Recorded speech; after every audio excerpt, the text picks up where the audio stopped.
Victoria era un imperio, no solo una mujer, sino una fuerza tallada en disciplina y ambición. A sus 38 años, su nombre era sinónimo de Aura, la casa de moda que había levantado desde los cimientos hasta convertirla en el epicentro del lujo español. Su mundo, un ático minimalista con vistas a un Madrid que parecía rendirse a sus pies, era un reflejo de su alma, ordenado, impecable y protegido por un cristal tan grueso como su determinación. Pero incluso los imperios más sólidos se construyen sobre cimientos invisibles, y los de Victoria eran dos: el amor incondicional por su esposo, Martín, y la devoción protectora por su hermana menor, Clara. Ella creía, con la fe ciega de quien lo ha ganado todo, que su fortaleza era inexpugnable. Su rutina era un ballet de precisión milimétrica. Despertaba antes del amanecer, el silencio de la ciudad apenas roto por el murmullo de sus pensamientos.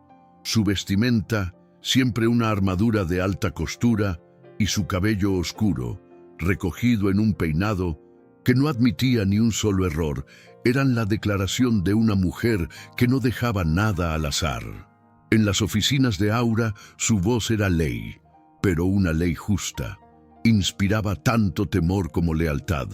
Por las noches, sin embargo, esa armadura se desvanecía en los brazos de Martín, el carismático director de marketing a quien ella había moldeado y catapultado al éxito. Él era su refugio, su socio, el único que conocía la suavidad que se escondía bajo el acero. Su red de apoyo era pequeña, pero en su mente, indestructible. Martín era su presente y su futuro. Clara, a quien había criado casi como a una hija, representaba su pasado y su legado de sangre. Las llamadas diarias con su hermana eran un ritual, un recordatorio de sus orígenes humildes, un ancla que la mantenía conectada a la joven que soñaba con bocetos en un cuaderno gastado. Hablaban de todo, o eso creía Victoria. Le financiaba los estudios, le regalaba piezas de sus colecciones y la animaba a ser independiente, sin darse cuenta de que, a veces, la protección asfixia tanto como una jaula de oro. Sus sueños eran simples: consolidar Aura a nivel global y quizás, en un futuro no muy lejano, ceder un poco el control para formar una familia con Martín. La estabilidad era el aire que respiraba, pero el aire comenzaba a enrarecerse de forma casi imperceptible. Primero fueron las migrañas, punzadas agudas detrás de los ojos, que atribuía al estrés del próximo lanzamiento en París. Demasiada cafeína, poco sueño, se decía, masajeándose las sienes mientras revisaba los informes financieros hasta la madrugada. Luego, notó pequeños desajustes en las cuentas conjuntas, cifras menores, retiros que Martín justificaba con una sonrisa encantadora como gastos de representación para un cliente difícil. Victoria, la mujer que podía detectar un hilo suelto en un vestido a 10 metros de distancia, elegía no ver la costura deshecha en su propia vida. Confiar en él era más fácil que dudar. La distancia de su hermana fue el siguiente susurro de alarma. Las llamadas de Clara se volvieron más cortas, sus respuestas vagas. «Estoy muy ocupada con los exámenes, Vic», decía, con un tono que Victoria no lograba descifrar. ¿Era cansancio o era evasión? Un día, Carmen, su leal asistente, le comentó con cautela: «Señora, vi a su hermana el otro día cerca de las oficinas de la agencia del señor Martín. Parecía preocupada». Victoria frunció el ceño, pero desechó la idea al instante. Seguro fue a darle una sorpresa. A Clara le encanta hacer esas cosas. Se negaba a conectar los puntos. Minimizar el problema era su mecanismo de defensa. La creencia de que si ignoraba las grietas, éstas se cerrarían por sí solas. El control era su adicción, y sentía que lo estaba perdiendo en fragmentos. La tensión se manifestaba en su cuerpo, noches de insomnio, una extraña opresión en el pecho que confundía con ansiedad laboral. Martín, por su parte, se había vuelto más atento. casi de forma exagerada, regalos inesperados, cenas en restaurantes de lujo, cumplidos que sonaban ensayados. Era como si estuviera aplicando una capa de pintura fresca sobre una pared podrida. Ella, desesperada por creer en la solidez de su hogar, se aferraba a esos gestos como prueba de que todo estaba bien. La injusticia más silenciosa era la que se infligía a sí misma: la negación. Veía a la pareja perfecta en el espejo, a la hermana agradecida en las fotos, al imperio sólido en las portadas de las revistas. Se convenció de que los pequeños deslices eran solo eso, ruido de fondo en la sinfonía de su éxito. Para reafirmar su poder sobre su propia vida, para demostrarse que aún podía manejar los hilos de su felicidad, tomó una decisión impulsiva. Adelantaría su regreso de un viaje de negocios a París. Le daría una sorpresa a Martín, una cena romántica, una noche para reconectar, para silenciar esas dudas que, como polillas, comenzaban a devorar el tejido de su seguridad. Era su forma de luchar, de tomar el timón y corregir el rumbo. No sabía que estaba navegando directamente hacia el iceberg que destrozaría su mundo por completo. El avión aterrizó en Madrid con la suavidad de una caricia, una ironía que Victoria no apreció hasta más tarde. El viaje desde París había sido corto, impulsado por una urgencia repentina de romper la rutina, de sorprender a Martín, de reafirmar que su universo seguía girando en el eje que ella había construido. Mientras el taxi se deslizaba por las calles iluminadas, imaginó la escena. Ella entrando en silencio, la sonrisa de él al verla, una noche de vino y confesiones que borraría las pequeñas grietas que había empezado a notar en su fachada perfecta. Sostenía la pequeña caja de terciopelo que contenía el reloj que él tanto quería, un gesto para acallar sus propias dudas. El ascensor subió en un silencio metálico y opresivo. Al abrir la puerta del ático, la quietud la recibió como un golpe. No había música, no había luces encendidas en la sala, solo el resplandor de la ciudad entrando por los ventanales. Pero algo flotaba en el aire, un aroma que conocía mejor que el suyo propio, el perfume de Clara, dulce, floral, inconfundible y demasiado intenso para haber sido una visita de paso. Una punzada helada le recorrió la espina dorsal. ¿Por qué estaría Clara aquí, a estas horas, sin avisar? Dejó su bolso y la caja sobre la consola de la entrada, sus movimientos volviéndose lentos, deliberados. Cada paso hacia el dormitorio principal era un martillazo en el pecho. Sus oídos zumbaban, ahogando los latidos frenéticos de su corazón. La puerta estaba entreabierta, una delgada línea de luz cálida se derramaba sobre la alfombra oscura. Se asomó, conteniendo la respiración, preparándose para una explicación lógica que nunca llegó. La imagen que la recibió no fue un simple acto, fue una profanación. En su cama, sobre las sábanas de seda egipcia que ella había elegido, Martín no solo estaba con otra mujer, estaba con su hermana. La besaba con una desesperación y una familiaridad que hablaban de meses, quizás años, de secretos. Las manos de él enredadas en el cabello de Clara, los dedos de ella trazando la línea de su espalda. No era un desliz, era un universo paralelo que había existido a sus espaldas, en su santuario. El mundo de Victoria se detuvo, el aire se solidificó en sus pulmones. El tiempo se fracturó en 1.000.000 de pedazos de cristal. Un sonido ahogado, un quejido animal, escapó de su garganta. Fue suficiente. Se giraron hacia ella. El pánico deformó sus rostros. Martín se apartó bruscamente como si quemara. Clara se cubrió con la sábana, sus ojos grandes y oscuros fijos en Victoria, una mezcla de terror y una extraña, casi desafiante, culpabilidad. El silencio que siguió fue más violento que cualquier grito. ¿Qué es esto?, logró susurrar Victoria, su voz una astilla de vidrio. No era una pregunta, era la constatación de un apocalipsis personal. Martín se puso de pie. su desnudez una ofensa más. No había rastro de arrepentimiento. En su mirada solo una fría irritación. Victoria, no deberías estar aquí. La absurda crueldad de sus palabras la golpeó con más fuerza que la propia traición. ¿Que no debería estar aquí?, repitió ella, su voz temblando ahora con una furia naciente.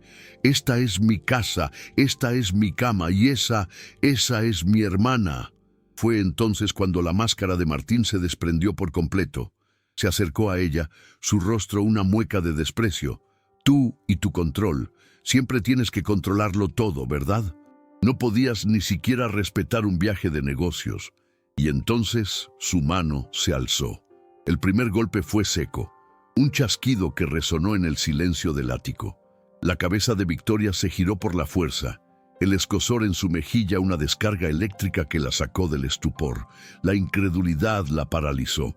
La segunda bofetada llegó antes de que pudiera reaccionar, más fuerte, humillante, y la tercera un acto de pura dominación, un punto final a todo lo que habían sido. El dolor físico era agudo, pero la humillación era un veneno que le quemaba las venas.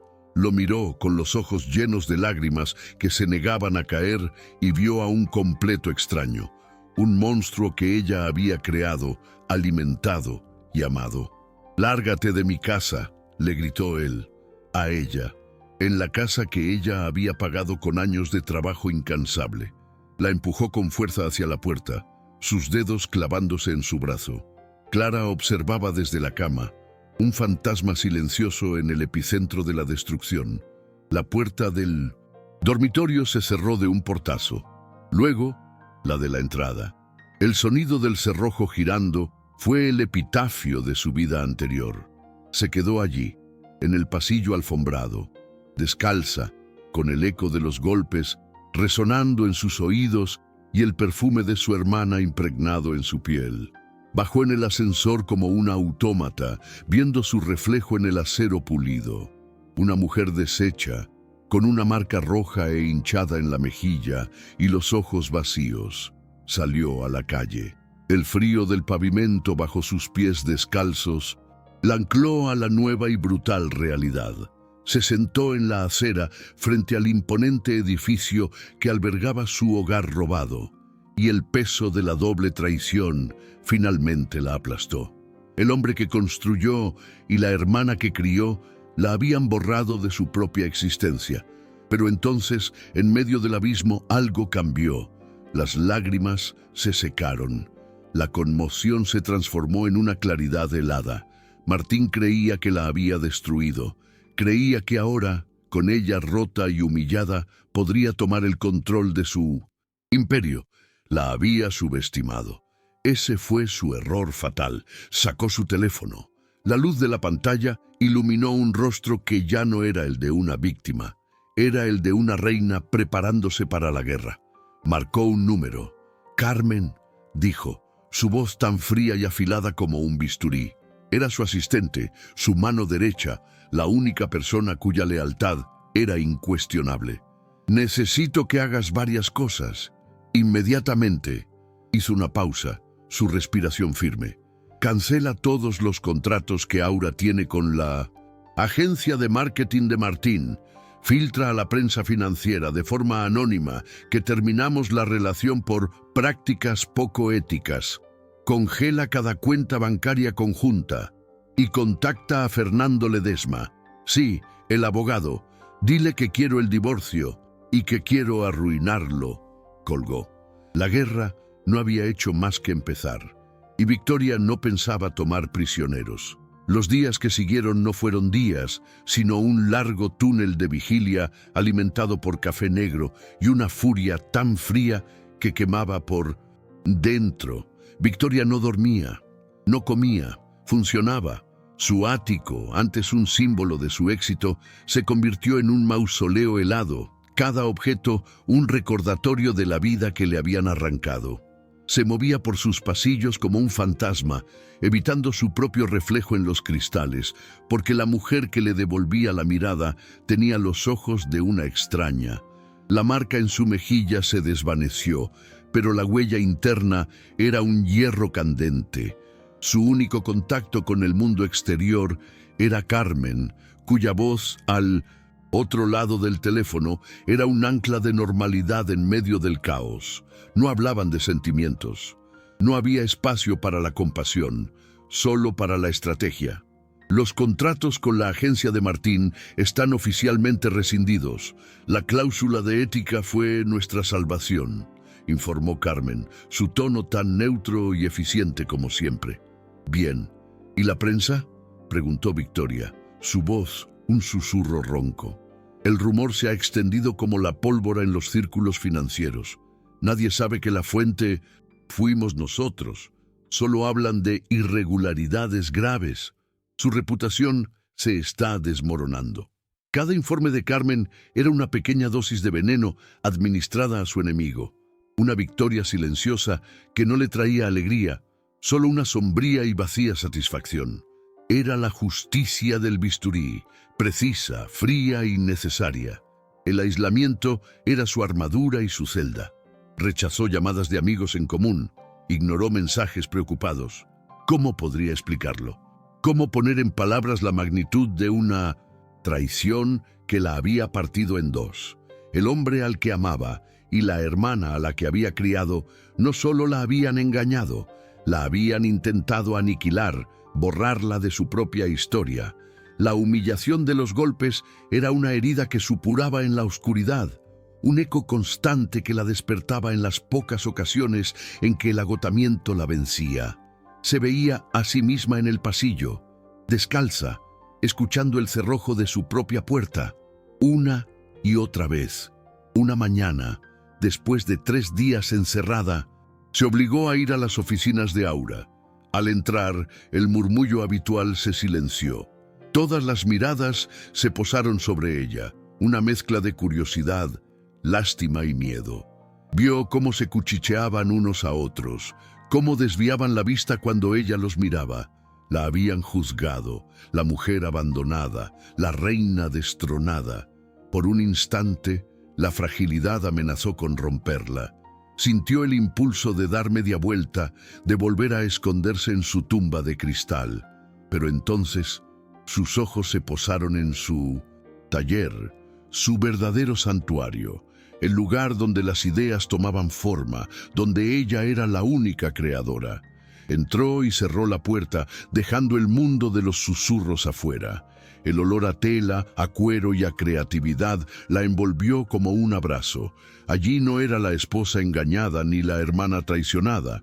Allí era Victoria, la fundadora de Aura, la arquitecta de sueños. Fue un rollo de organza de seda negra, abandonado en una esquina, lo que capturó su atención. Lo tocó. Era delicado, casi etéreo, pero al arrugarlo en su puño mostró una resistencia inesperada. Podía rasgarse, sí, pero también podía ser moldeado, cosido, transformado en algo con una fuerza y una belleza feroces. Se vio a sí misma en esa tela, rota, pero no destruida. Ese fue el gatillo. La decisión de cambiar no fue una revelación gloriosa, sino un acto de supervivencia visceral. Tomó un carboncillo y un cuaderno de bocetos, y sus manos, que habían temblado durante días, se movieron con una certeza que creía perdida. El dolor se convirtió en tinta, la furia en hilo, la humillación en estructura. No estaba diseñando ropa, estaba forjando una nueva armadura. Durante semanas, el taller fue su único hogar. Dormía en un sofá, rodeada de maniquíes vestidos con sus primeras creaciones. Su equipo, al principio vacilante, pronto fue contagiado por su energía febril. Vieron a una nueva Victoria emerger, más silenciosa, sí, más implacable sin duda, pero también más presente, más conectada con su arte que nunca. Sus manos estaban manchadas de tinte. Su cabello perfecto ahora era un moño desordenado y en sus ojos había un fuego que nadie se atrevía a cuestionar. Las pequeñas victorias comenzaron a acumularse. Un diseño que fluía a la perfección.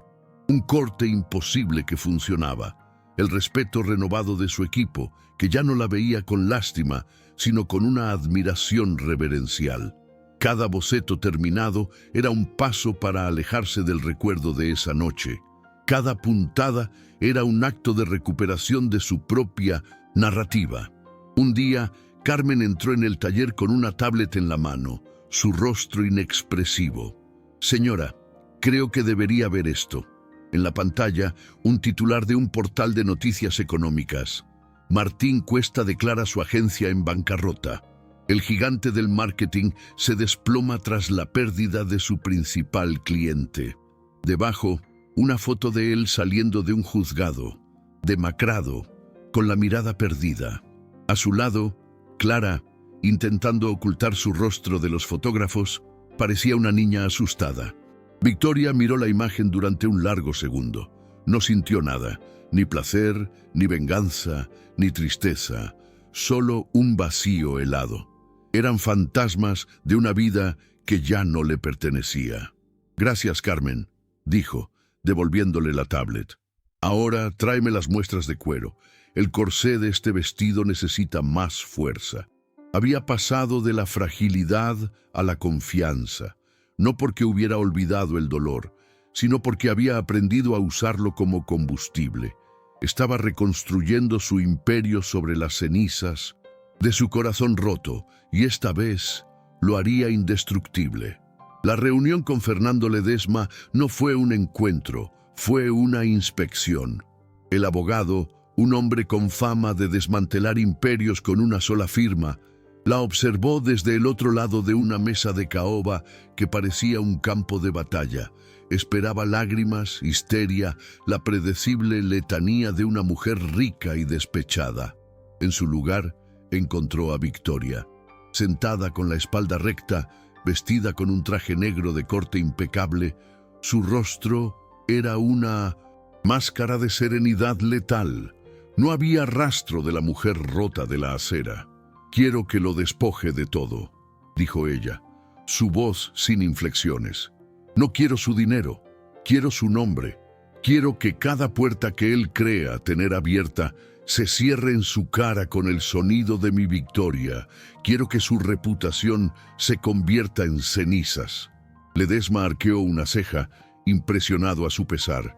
«Eso es ambicioso. El señor Cuesta tiene contactos, se defenderá».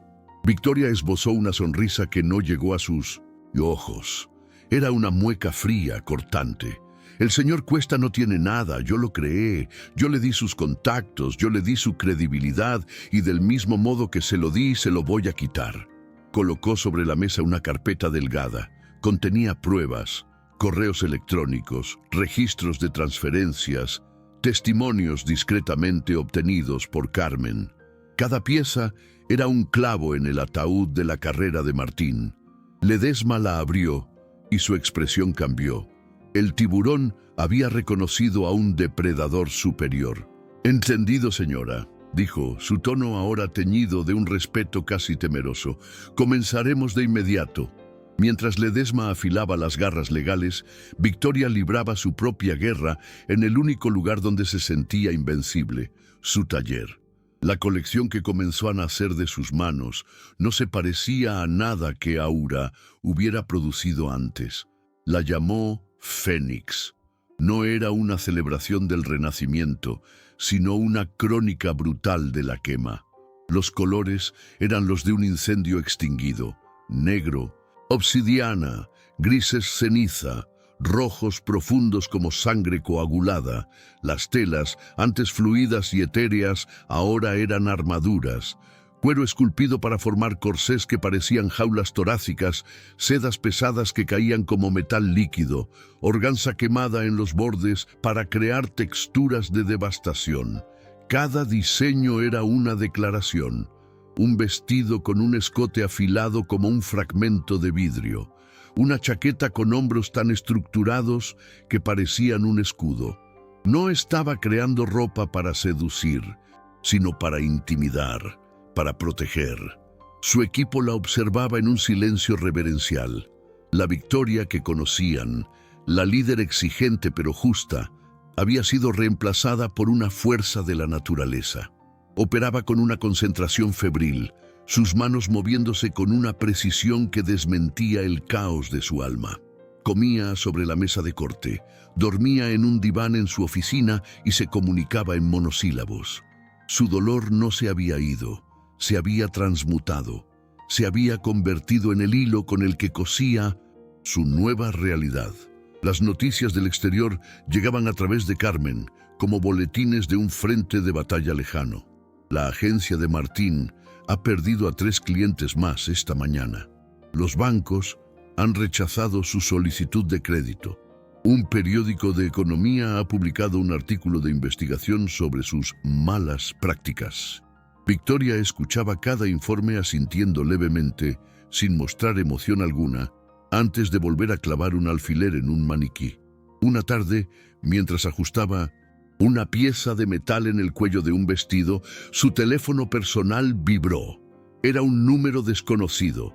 No contestó. Momentos después, llegó un mensaje. «Vic, por favor, tenemos que hablar. Soy yo, Clara». Victoria miró el nombre en la pantalla. Clara, su hermana. La palabra ya no significaba nada. Era solo una secuencia de letras. Sin dudarlo, bloqueó el número. Luego, borró el mensaje. No había espacio para el pasado. El pasado era una casa en llamas de la que había escapado por poco. Y no pensaba mirar atrás. Se miró en el espejo del taller. La mujer que le devolvía la mirada estaba más delgada, con ojeras que ni el maquillaje podía ocultar por completo. Pero sus ojos eran diferentes. La calidez se había ido, reemplazada por un brillo duro, como el de un diamante forjado bajo una presión insoportable. Había perdido un amor, una familia, una parte de sí misma, pero en el proceso había encontrado algo mucho más poderoso, una voluntad de hierro. La colección Fénix no era solo sobre su renacimiento, era una advertencia, una declaración al mundo de que Victoria había ardido hasta los cimientos y que de esas cenizas lo que se había levantado era mucho más peligroso que lo que se había quemado. El taller se había convertido en su celda y su trono. El aroma a café rancio y cuero recién cortado reemplazó el perfume de las flores frescas que solían adornar su ático. Victoria ya no vivía, funcionaba. Sus días y noches se fusionaban en un continuo febril de trabajo, una autoimpuesta penitencia que era también su única salvación. El hambre había sido reemplazado por la cafeína, el sueño por la obsesión. Se movía entre los maniquíes como una sacerdotisa en un ritual oscuro, vistiendo a sus silenciosos acólitos con las prendas de su dolor. La colección Fénix tomaba forma y era una criatura aterradora y magnífica. No había nada de la elegancia etérea de las anteriores creaciones de Aura. Esto era brutalismo hecho a alta costura, corsés de cuero negro que parecían jaulas torácicas, diseñados para proteger un corazón que ya no existía. Vestidos de seda pesada, teñida en un rojo tan profundo que parecía sangre seca, caían con la gravedad del metal líquido. Las hombreras de las chaquetas eran cuchillas afiladas, y los bordes de delicadas organzas habían sido quemados con soplete, dejando cicatrices hermosas y permanentes. Cada puntada era un recuerdo, cada corte una herida.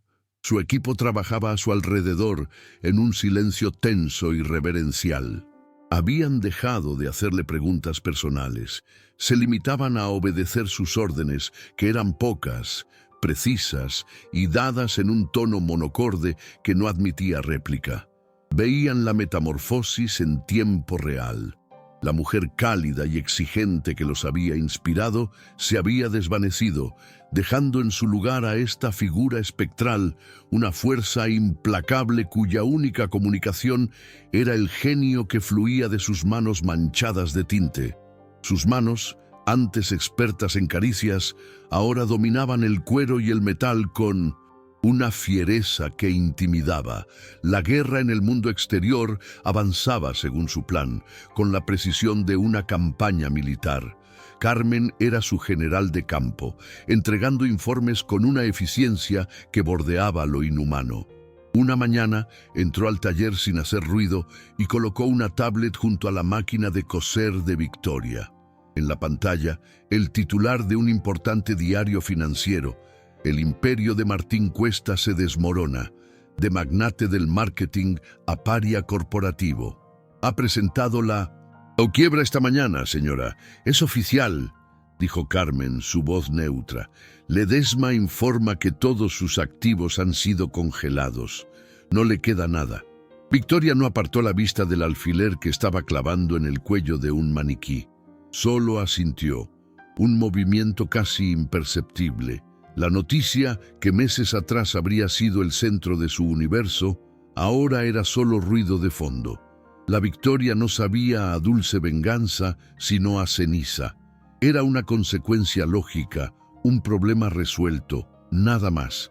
Esa misma tarde, mientras el sol teñía de naranja el cielo de Madrid, su teléfono personal vibró sobre la mesa de corte.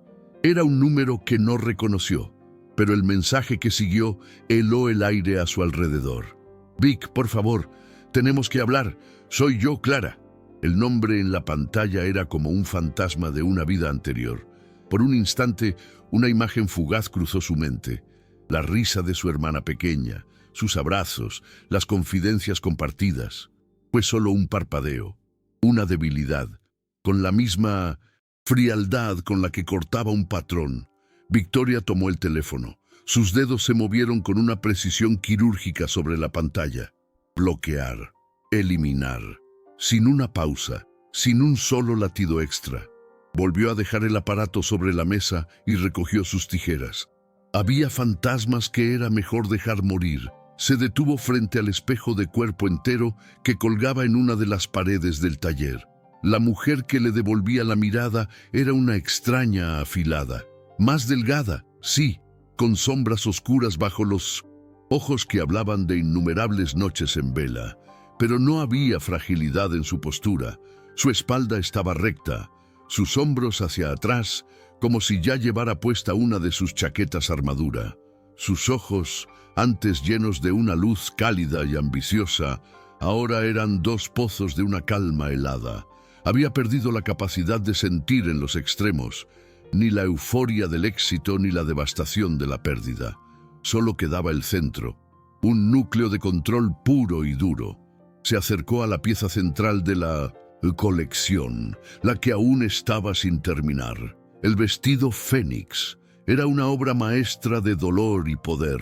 Un corsé de cuero que se ceñía al torso, combinado con una falda de miles de plumas negras y rojas, cosidas a mano, que parecían llamas congeladas en el tiempo.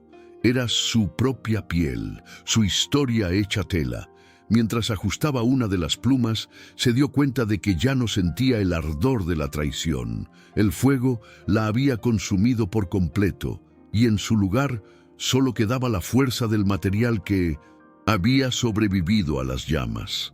La guerra había terminado, pero la reina de hielo acababa de nacer.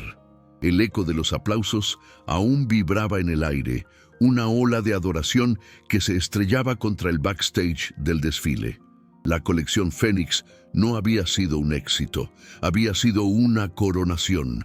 Periodistas, compradores y críticos se agolpaban, desesperados por una palabra, una mirada de la reina que había resurgido de las cenizas. Pero Victoria, envuelta en el vestido insignia de su colección, una obra de arte en cuero negro y plumas carmesí, parecía moverse en el ojo de un huracán de su propia creación. Estaba allí, pero a la vez, a miles de kilómetros de distancia. Su calma era tan profunda que resultaba inquietante. Fue entonces cuando Carmen se acercó, abriéndose paso entre la multitud con su habitual eficiencia silenciosa. En sus manos, una tablet. No dijo nada. No era necesario. Sus ojos se encontraron con los de Victoria por un instante. y un entendimiento tácito pasó entre ellas. Victoria tomó el dispositivo. En la pantalla, una foto de paparazzi, granulada y cruel. Clara, saliendo de una modesta clínica de barrio. Su rostro estaba hinchado por el llanto o por el embarazo. Era difícil saberlo. Su mano, instintivamente, protegía un vientre inequívocamente abultado. El titular del portal de chismes era un veneno de tinta digital. ¿La hermana traidora espera el heredero del imperio caído? El mundo alrededor de Victoria se desvaneció. El ruido, las felicitaciones, los flashes de las cámaras, todo se convirtió en un zumbido sordo y lejano. No sintió rabia, ni dolor, ni siquiera el fantasma de la traición. Lo que sintió fue un frío absoluto, un vacío tan vasto como el universo, el último hilo que la conectaba con su vida anterior, un hilo que no sabía que aún existía, se tensó y se rompió. En silencio, miró la imagen durante lo que pareció una eternidad. Estudió el rostro de la mujer que había sido su hermana. Vio el miedo en sus ojos, la desesperación en su postura. Vio a una niña perdida que había tomado una decisión catastrófica y ahora vivía con las consecuencias. Finalmente, levantó la vista y le devolvió la tablet a Carmen. Su expresión era ilegible, una máscara de mármol. «Carmen», dijo, su voz tan baja que su asistente tuvo que inclinarse para oírla. «Abre un fideicomiso, anónimo, suficiente para la educación y la salud del niño hasta que cumpla 18 años. Asegúrate de que sea imposible de rastrear hasta nosotros. Es lo último». «Sí, señora», respondió Carmen sin una pizca de sorpresa.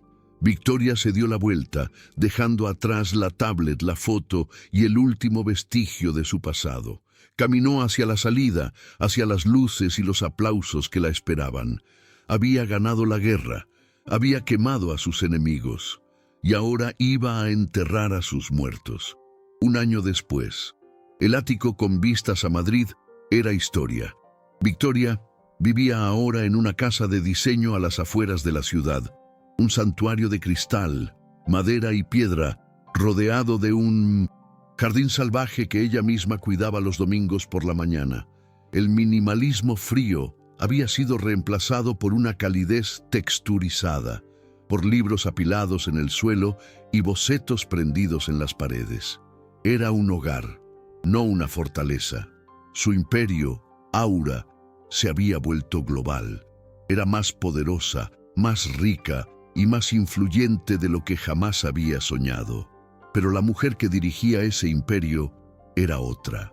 La furia helada se había disuelto, dejando en su lugar una serenidad inquebrantable. Ya no necesitaba la armadura de la alta costura. A menudo se la veía en sus talleres con unos simples vaqueros y una camiseta de algodón, su cabello oscuro suelto sobre los hombros. La calidez no había regresado a sus ojos, no del todo, pero el hielo se había derretido, revelando una profundidad sabia y cautelosa. Había aprendido a estar sola y a disfrutarlo. Sus noches ya no estaban llenas de trabajo febril, sino de música clásica, de una copa de vino tinto y del silencio confortable de su propia compañía. Las pequeñas victorias ya no eran contratos millonarios, sino una orquídea que florecía bajo su cuidado o un diseño que nacía de la inspiración y no del dolor. Había reconstruido su dignidad de la forma más práctica posible, con independencia, no solo financiera sino emocional. Se había liberado de la necesidad de aprobación, del miedo al abandono. Su valía ya no dependía de un hombre, de una hermana o del aplauso del mundo. Residía en sus propias manos, en su capacidad para crear belleza a partir de la nada. Una tarde, mientras revisaba los diseños de un joven talento que había decidido apadrinar, Carmen entró en su estudio. «Fernando Ledesma llamó», dijo. «Martín ha intentado contactarlo. Quiere solicitar una parte del fideicomiso. Para él». Victoria ni siquiera levantó la vista del boceto que estaba corrigiendo. Tomó un lápiz rojo y trazó una línea firme, mejorando la silueta. Dile a Fernando que la respuesta es no, dijo con calma, y que si vuelve a molestar, me aseguraré de que ni siquiera pueda conseguir trabajo sirviendo café en esta ciudad. No había ira en su voz, solo un hecho, una frontera que había trazado y que nadie volvería a cruzar. Esa noche se sentó en su terraza, observando cómo las luces de Madrid comenzaban a parpadear a lo lejos. La ciudad que una vez pareció rendirse a sus pies, la misma que fue testigo de su caída y humillación, ahora era solo un paisaje, hermoso pero distante. Ya no necesitaba conquistarla, le bastaba con haberse conquistado a sí misma. La cicatriz de la traición seguía allí, en algún lugar profundo de su alma, pero ya no dolía al tocarla. Se había convertido en parte de su diseño, la costura imperfecta que le daba a su nueva vida su fuerza y su belleza únicas. Porque a veces el mundo tiene que romperse en 1000 pedazos para que puedas ver el mapa de tu propia alma. A veces tienes que perderlo todo para darte cuenta de que lo único que realmente necesitas es a ti mismo. La historia de Victoria no era una de venganza, era una historia de reconstrucción. Un recordatorio de que no importa cuán profundo sea el abismo, no importa cuán devastador sea el fuego, siempre es posible recoger los pedazos, tomar las cenizas y construir con coraje, paciencia y determinación un imperio mucho más fuerte, el de tu propia paz. Comenta desde qué país estás viendo este video. Y si quieres escuchar más historias de coraje y renacimiento, suscríbete al canal.